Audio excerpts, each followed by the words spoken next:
Welcome to the latest episode of Points on the Circle. In this episode, I talk with Rachel Schulman. Rachel's been a member of Hakafah for 5 or 6 years. She grew up in a small town in northeast Arkansas, raised her 2 children up in Highland Park, and is the immediate past chair of the Institute for Southern Jewish Life. I hope you enjoyed as much as I did. All right. A special welcome to Rachel Schulman. Hey, Rachel, how are you?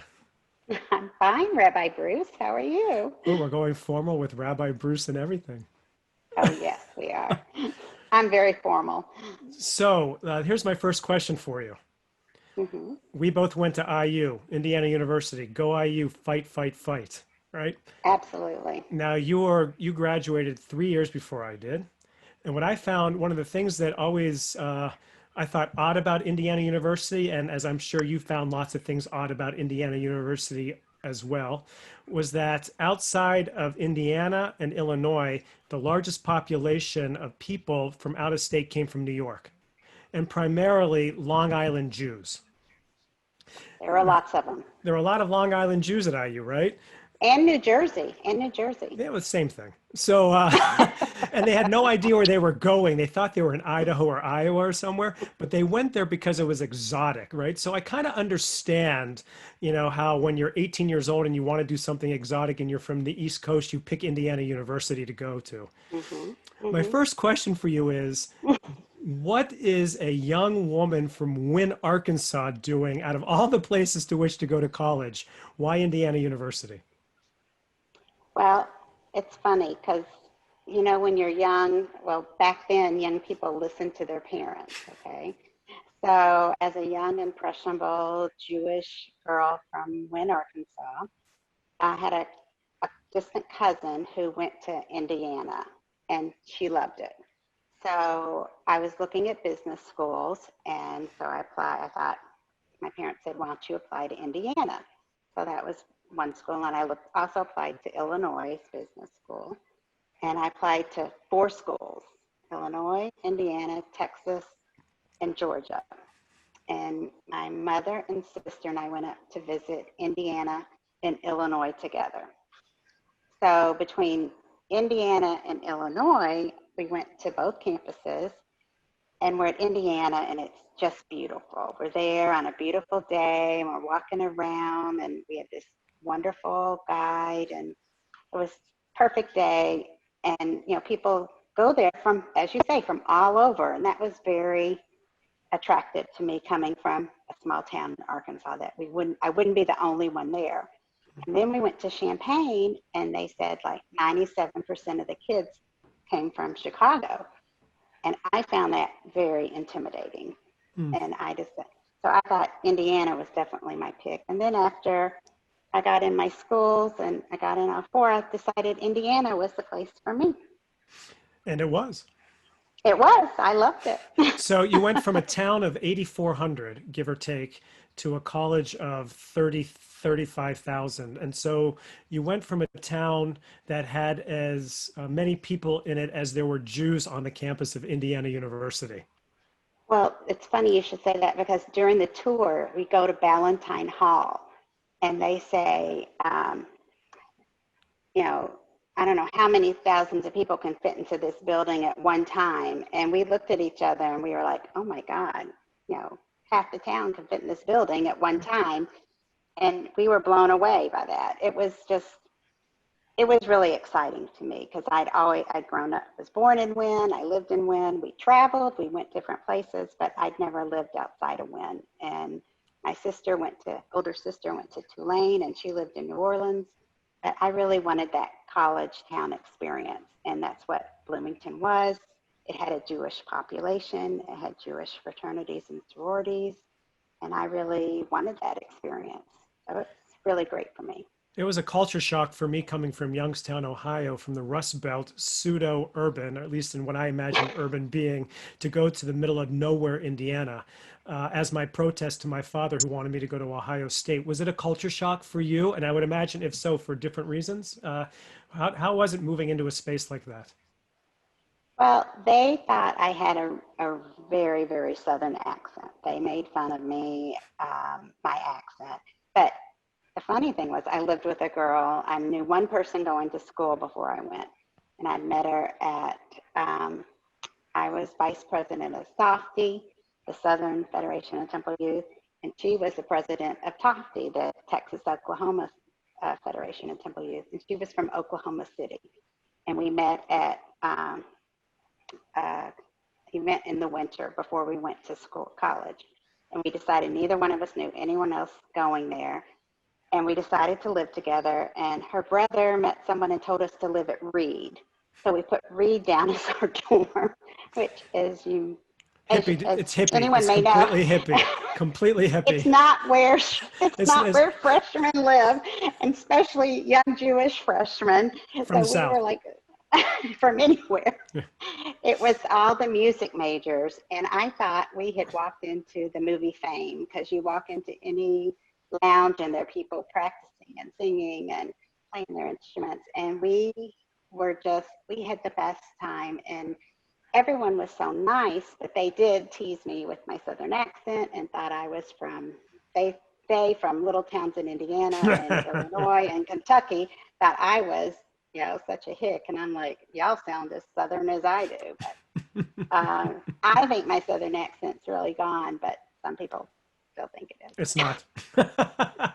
And so you went from there and ultimately ended up in Chicago, the place that intimidated the heck of you when you were considering going to Illinois. So talk to us about the transition from small town Wynn to Indiana, detouring to Illinois for you went to law school there, right? And then coming ultimately up to Chicago. Talk to us about that. I thought I wanted to be an accountant when I went to Indiana. I thought I am the born accountant. Numbers are my thing. And I went to the business school and took the 6th credit accounting class and decided numbers are not my thing. I am not an accounting major. I will be a marketing major. And decided to minor in history and rethought what I was going to do with my life, because I always wanted to be an accountant. And I remembered, oh, wait, I wanted to be a lawyer at one point in time. So maybe I'll go back to that dream and go to law school. And I applied to law schools. My parents really, really wanted me to go to Arkansas, come back home, go to school there. So we went to Fayetteville, looked at that campus. I said, no, thank you. That's nice, but no, thank you. And I applied to some other schools and decided to go to Champaign, to Illinois, to law school. And went there, spent 3 years there, and came up to Chicago for summer. Then I got a clerkship in Chicago, and I happened to meet my former husband while I was clerking. Here I am in Highland Park. And how's it been for you living up here? I love it. I love living here, except for one thing. What? The winters. I hate the winters. I still hate the winters. But, so basically, it's the 9 months between September and June, basically. I still have, I dress for them. I do everything for them, but I have not adjusted to the winters. But I love the summers. I've made a home here. My kids grew up here. My now ex-husband's family I'm very close with. I consider them my family. I have friends from college. I have friends from law school. I have friends from my work. I have friends from our congregation. I have friends from even camp days where I went to camp in the South. I have friends from all over here. I have friends from my youth group days here. It's really, really nice. Chicago's a place where people move to from everywhere. It's a melting pot. So it's really become home for me. I wish neither of my kids had come back here, but they've gone south. They've gone south. Why do you think that is? I taught them to love the South too much. I'm a Southerner. I'm still a Southerner. Be careful what you ask for, right there, right? Be careful right. what you do, right? Yeah. You just said, wait a minute, you just said you're still a Southerner at heart. What do you mean by that? I am. I'll always love the South. And when I go to Arkansas, or when I go anywhere in the South, I just still feel a real connection with the South. I do. What about it? I don't know. I don't know if it's a comfort level. I like that the people still wave at you when you drive down a country road. People say hello. It's a slower pace in some ways. Um, I don't know. It's just an attitude, maybe a friendliness. That you don't feel up here. No, not always, and it's not always like that. I can't say that's everywhere in every southern place and every southern town, but I do feel that in a lot of places. I do.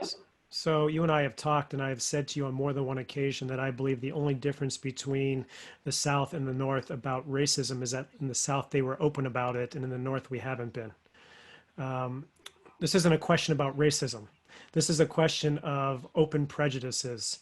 Is it fair to say, or have you experienced open prejudice from people from up north about people from the South? Oh my God, yeah. People think the Southerners are just, a lot of Southerners are just bad people, as opposed to Northerners. And I don't think it's a Southern and Northern issue. I really don't. I think it's a people issue. It's a being true and honest with yourself. When I was in law school, I really dealt with it more than I had anywhere else up until that time, because a lot of people at law school would say to me, how can you even think about going back to Arkansas? It's so racist there, or even anywhere in the South, it's so racist. I'm like, how can you say that? What do you think Chicago is? It's so divided, and so, you have such poverty-ridden areas. You have this, Greeny Green, you have all these different areas. What do you think those are?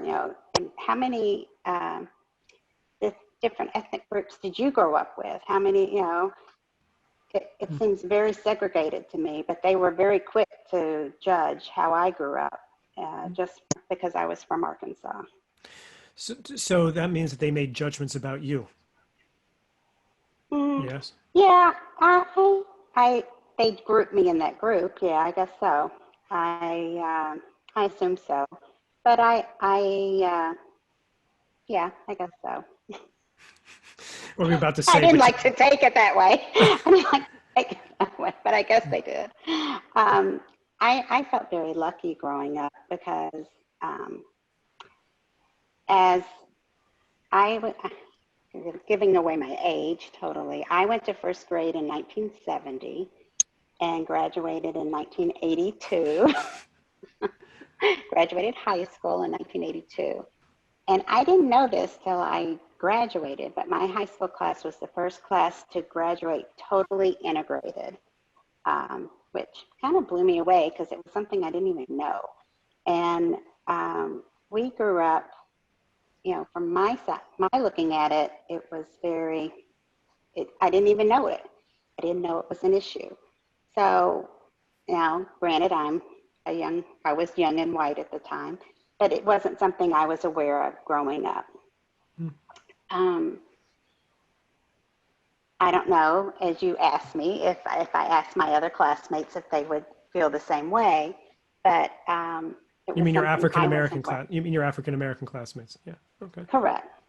But what my mother and father always told me is that we had very even-handed and intelligent white and black leaders in our community who worked together to make the integration of our schools and our community go smoothly, whereas we had communities around us where that did not happen. We never, when I was growing up, never had two proms or two homecoming courts or two anything where there were communities around us that did. We were one community in our community. The year before, I think it was the year before or 2 years before my first student pulpit down in McGee, Arkansas. I told you that they sent us around the country and mine was in the Delta. And I think it was the year before I got there, there was a Jewish lawyer who lived in Grady, right outside of the prison. that I used to visit, by the way. It was amazing how many people became Jewish around Passover because they wanted the free food, by the way.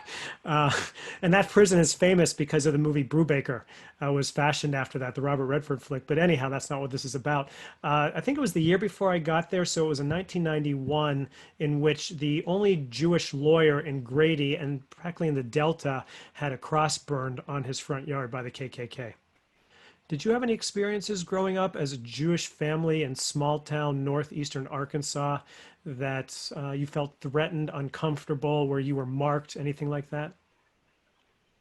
I don't remember any. My sister was telling me she remembered something that my parents reported as a hate crime. I have no recollection of it. Nothing like that. I remember two instances.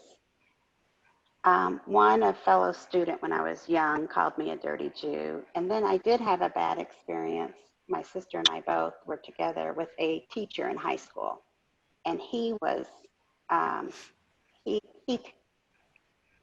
taunted us with that we killed Jesus. And I told my mom, my sister had dealt with him before and hadn't said anything. And she went to the principal and said, if he does this again to any of my children, she would be in front of the school board. And it never happened again. But those were, the two marked experiences where I had blatant, instances. But most of the time people wanted to save me. It was more, they wanted me to come to Bible school. They wanted to save me. Or they thought we were really, really smart and told everyone how smart we were. And I felt like I had to perform really well in school or I was not going to live up to our name. But it was not, I really didn't, our community was not I didn't feel like we were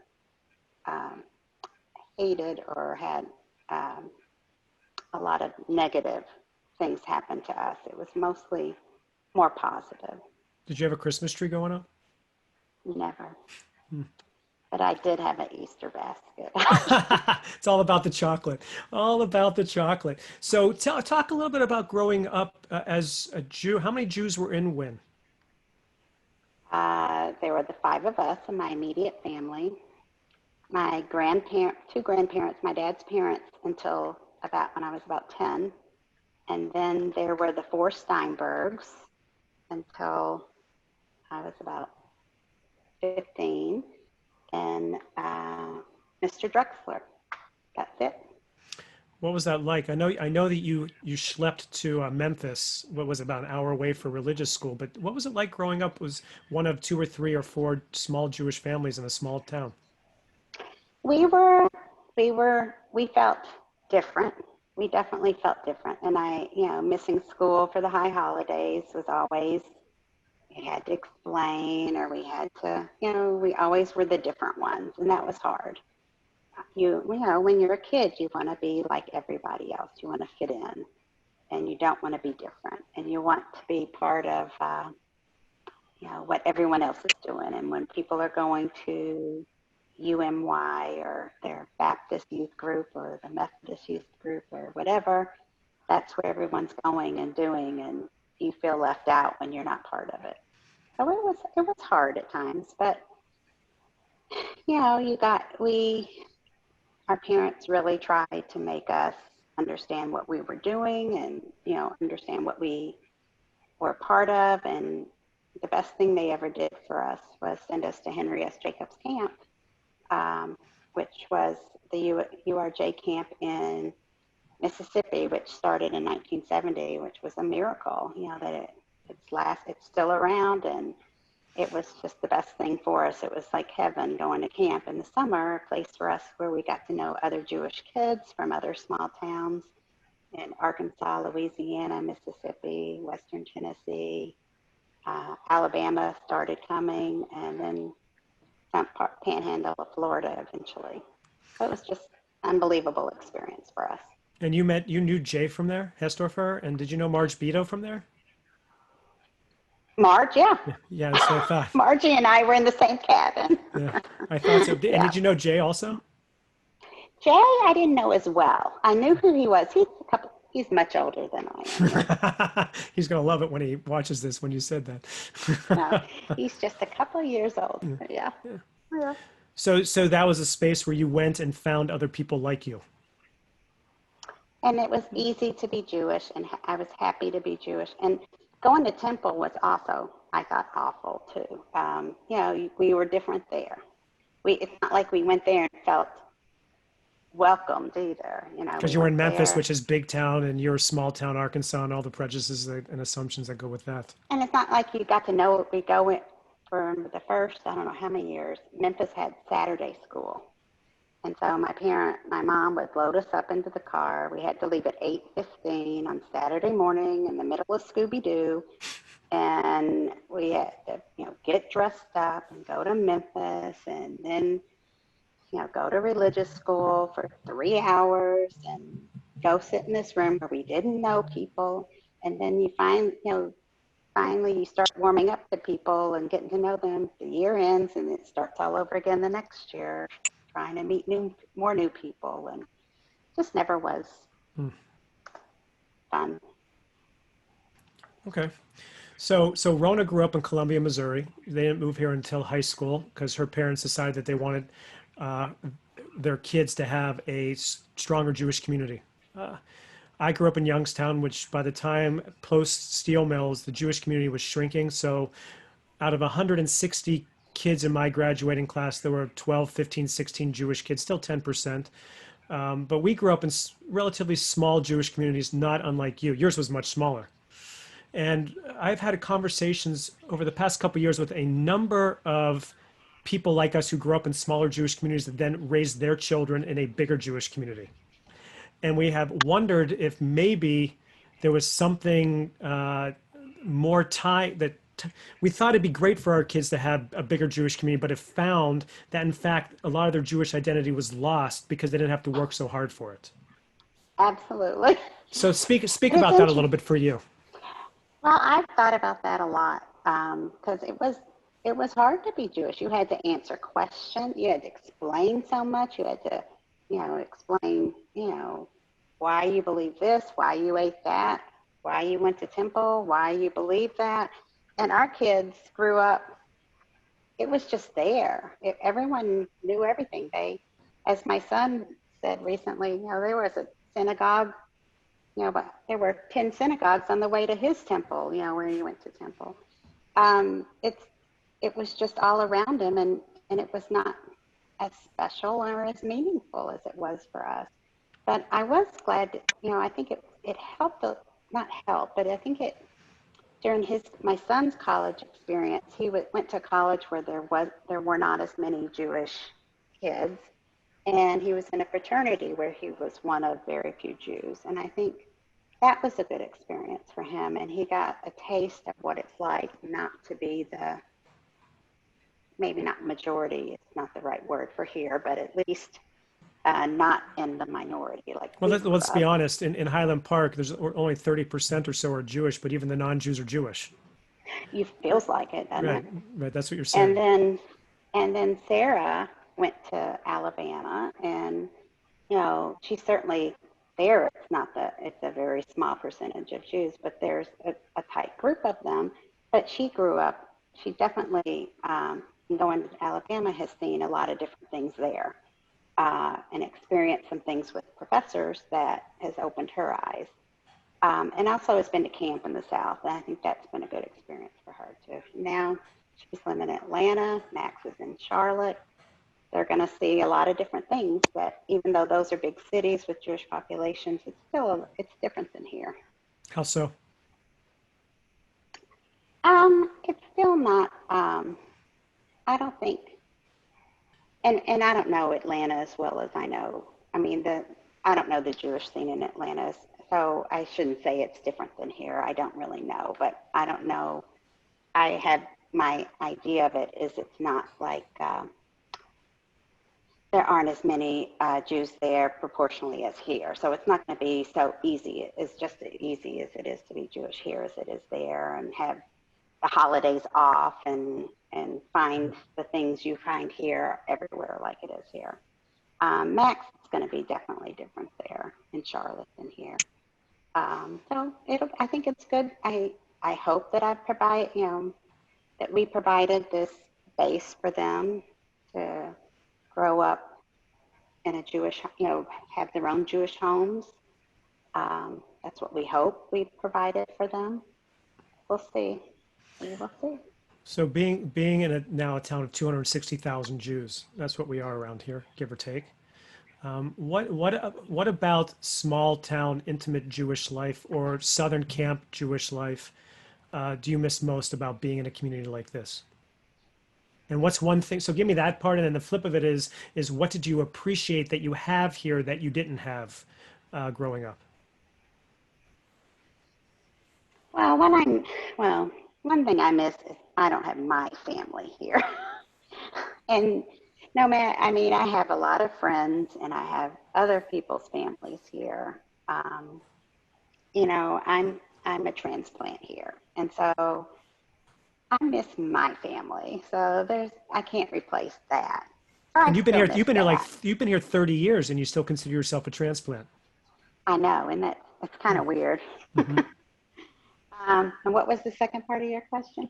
uh, in terms of your Jewish life, something that you have here that you didn't have growing up that you're glad you have here? Well, the ability to go to services, to go to your services. I mean, that you have a place to attend a service so easily. To go into, when we were growing up, to go into Memphis, to go to a service was a pain. It was to drive an hour each, and that was when the temple was in downtown Memphis. Then it moved out east. It was an hour and a half to go to services. And also, I mean, that's the big thing. It's just the accessibility, I would say, here is just unbelievable. And if you wanted whatever type of religious service you wanted here, you could find it. I think it's incredible. And the energy of services here at either Hakafa or Chicago, you can project how you want, or northern suburbs, is it different than what you were accustomed to? Was it something you had to adjust to? Is it something you like better? How does it feel as opposed to when in what you grew up?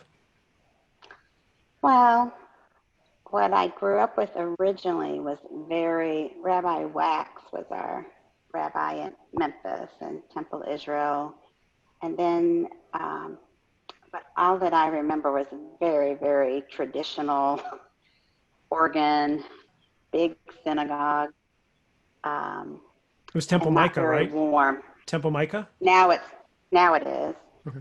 But I grew up really with Rabbi Danziger, and I loved him, and he married me. I mean, I felt very warm and comfortable at that temple. But when we moved here, we joined a temple that it was fine, but I didn't feel like it was a place for me. And that's why I was really happy joining Hakafa, because I felt very comfortable. I feel like it's more a place where it's what I've liked about, I hope you take this the right way, about my camp services. I feel like I'm a part of them. I feel like it's a warm, inviting place.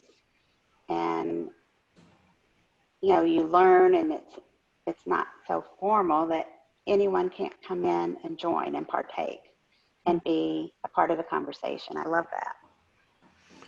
I bragged to everybody of my colleagues when I went to Rabbi Palooza last year, the CCAR convention, Yeah.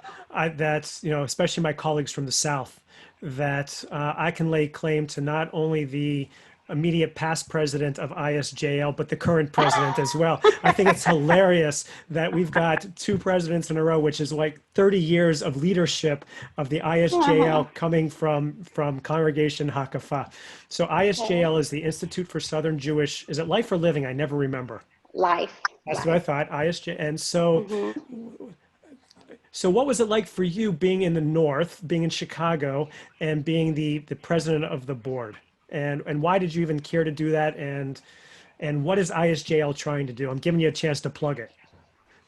ISJL is an organization that supports, connects, and celebrates Southern Jewish life. And it's been around for 20 years. It provide so many different things to so many different people in so many different ways. It's a 13-state region that has an education system that is delivered to children and adults throughout the region, to congregations that may be one family, or it could be hundreds of religious school of thousands of kids. It provides, we provide rabbinic services to to communities that used to have a rabbi that may not have a rabbi, or to individuals and communities that need life cycle events that don't have a rabbi to provide those services. We provide entertainment services. We try to group those entertainers together so that we can provide them to smaller communities and larger communities at a cost-effective means, so that they can have entertainment that they could never afford otherwise. I mean, this organization. I was going to say, you recreated the circuit rabbi. Yeah. You really did. You did, because you have on staff a couple rabbis who travel around to these small communities. I didn't mean to interrupt you. I just wanted to throw that in there, which is really kind of fascinating. So why did you care enough to be on the board and to, I mean, you're up in Chicago. You said you love the South, but you're up in Chicago. Why connect to it still? It's just who it's just who I am. It's just a part of me. It's something I care about. My family's still there. My family grew up there, and I want to give back. I care about it. I want to give back. I have family members still there, and it's a part of my history. And that's another big part of the ISJL, is the celebration of history and the recording of history, and commemorating what we've done in the past and how we can keep it going forward. And unless we keep it going forward, we won't have Jews in the South going forward in the future. I was very saddened when the synagogue in McGee shut down. And that's happening all over this. Frankly, it's happening all over the North as well. But the South was punctuated by small Jewish communities that got there by merchants from the old country getting on boats going down the Ohio River to the Mississippi River and jumping off the first place they can to open up the Jew store. Right? Did you read the book, The Jew Store? I read The Jew Store and I lived the Jew Store. My dad had a handy dollar store. I worked there from the time I could see over the counter. Was it known as a Jew store? Was it called the Jew Store? No. No one called it the Jew Store. So what was that like, being a small town merchant, Jewish merchant, for your dad? Well, it was scary in the 70s when Walmart came in and Kmart came in and everything came in, but my parents kind of figured out what to do and how to survive. Worked their tails off, and Kmart didn't make it. Ben Franklin didn't make it. Walmart made it. Handy Dollar Store made it. They sold the store in 1998. 98, they lasted a long time. They started in 1964 and closed in 1998. I began my consciousness around Walmart and the issues I have had throughout time around Walmart began with my experience in Arkansas. Because, no, I'm serious. It was because of all of the small, there were the folks in McGee and Dumas and Dermot that had small stores that were being threatened by Walmart. And Walmart was the word that you could not say in small town, in the small town sense. Yeah. We were terrified. We didn't know if we would make it or not. It was a battle, but my parents kind of figured out if they had to sell things that Walmart wasn't selling, brands that they couldn't sell, because there were certain brands Walmart couldn't sell. Levi jeans, they were not selling. So my parents were able to sell Levi jeans, and we were the Levi jeans store in town. Yeah. I was one of the gentlemen, I don't remember his name from there, my first time down there, took me aside and showed me pictures that he keeps private. He was a World War II veteran who helped liberate Dachau. And he showed it to me after I gave a sermon about my father being in Dachau, and he showed pictures of what, I mean, they weren't supposed to take pictures down there when they were, I mean, over there, and they weren't supposed to keep them. And he didn't show them to other veterans down there, but Jews of the South that I experienced had a real pride, a real sense of patriotism, a real sense of Americanism. Did you grow up with that? Did you feel that? Did your family experience that? My dad was a World War II vet.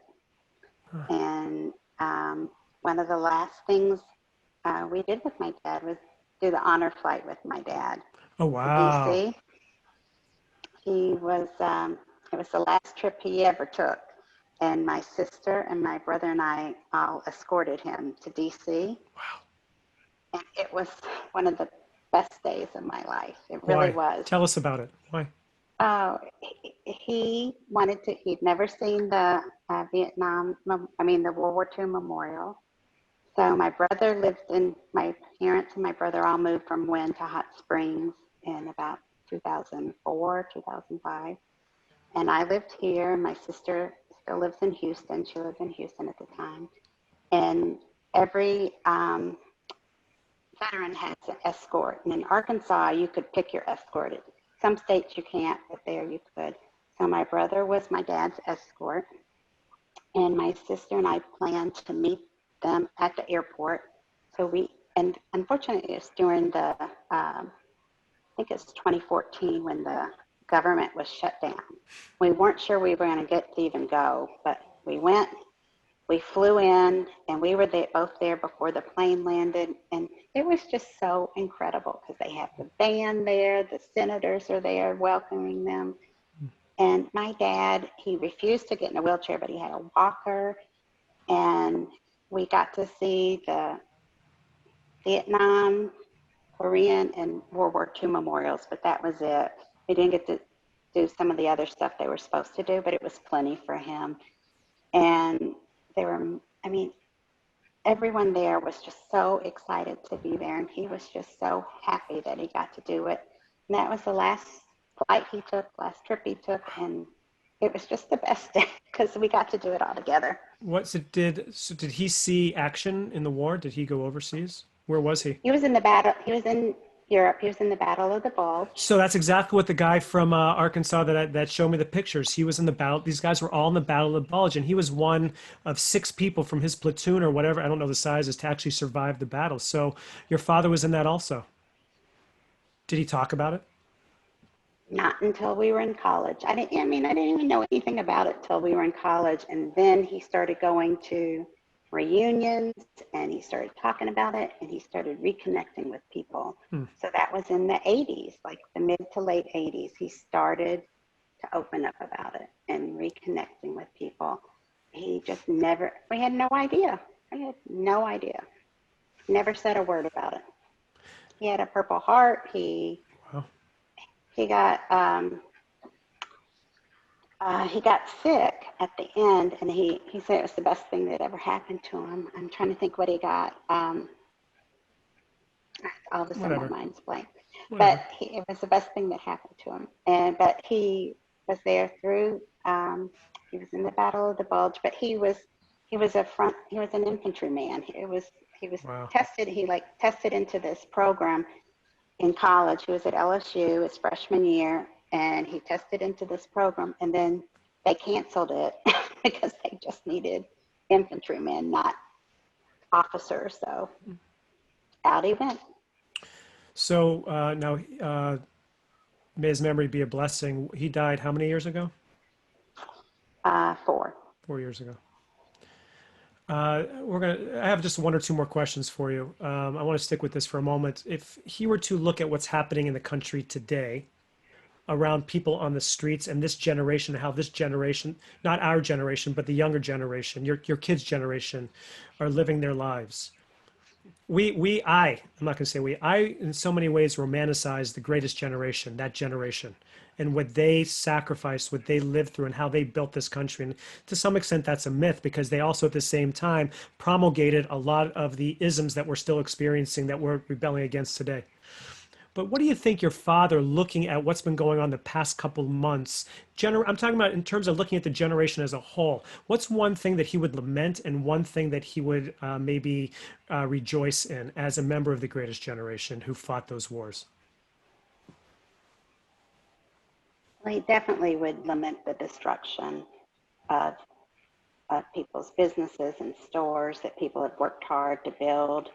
He built his business from the ground up, and seeing people's the looting and destruction would definitely hurt him and not and upset him. That would definitely hurt him.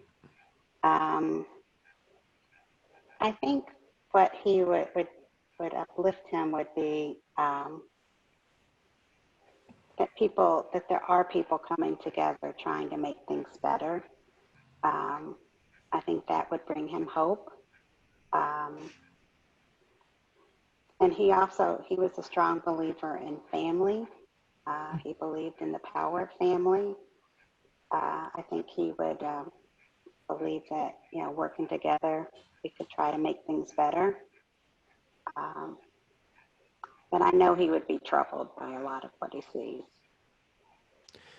My last question's about you, and that is the arc of your stories so far, which is really a great story of small town coming through wonderful go IU, fight, fight, fight, ending up here, having the experience, a variety of Jewish experiences, right?